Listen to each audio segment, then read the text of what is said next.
1956 সাল থেকে international singing contest ইউরোভিশনের আয়োজন করে আসছে ইউরোপীয় সম্প্রচার ইউনিয়ন ইইউবি, যেখানে প্রতি বছর ইউরোপীয় ইউনিয়ন ও বাইরের দেশগুলোর প্রতিযোগীরা নিজ দেশের মৌলিক গান এবং অভিনয় পরিবেশন করে থাকে। 2026 সালে অনুষ্ঠিত হতে যাওয়া ইউরোভিশনের 70তম আসর বসবে অস্ট্রিয়ার ভিয়েনা শহরে। এবারের আসরে ইসরায়েলকে অংশগ্রহণের অনুমতি দেয়ায় প্রতিযোগিতা থেকে নাম প্রত্যাহারের ঘোষণা দেয় স্পেনের জাতীয় সম্প্রচারক সংস্থা RTVE। আপনাকেই বলছি, ইন্স্যুরেন্স করলে সিটিতে সুরক্ষা পাবেন নিশ্চিত। এর আগে ইসরায়েলের অংশগ্রহণের বিষয়ে প্রতিযোগী দেশগুলোর মধ্যে ভোট গ্রহণের প্রস্তাবও দেয় সংস্থাটি।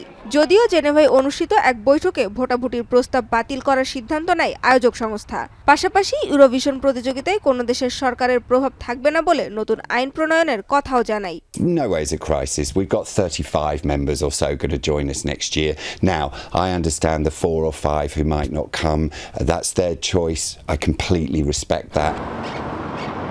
আয়োজক প্রতিষ্ঠানের এমন সিদ্ধান্তের পর প্রতিযোগিতা থেকে সরে যাওয়ার সিদ্ধান্তকে স্বাগত জানিয়েছে স্পেনবাসী।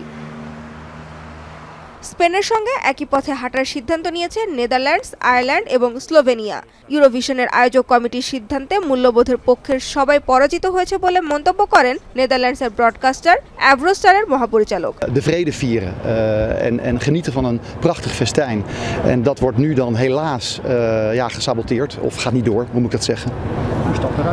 Dat klopt. En met mij nog een aantal andere landen.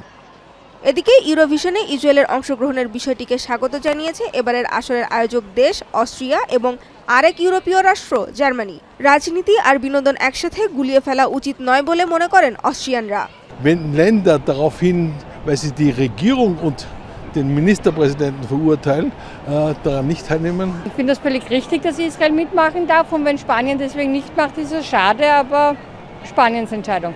Eurovision আয়োজকদের সিদ্ধান্তে উচ্ছ্বাস প্রকাশ করেছেন ইসরায়েলপন্থীরা, আর সমালোচকরা বিশ্বব্যাপী অপপ্রচার চালাচ্ছে বলে অভিযোগ ইসরায়েলিদের।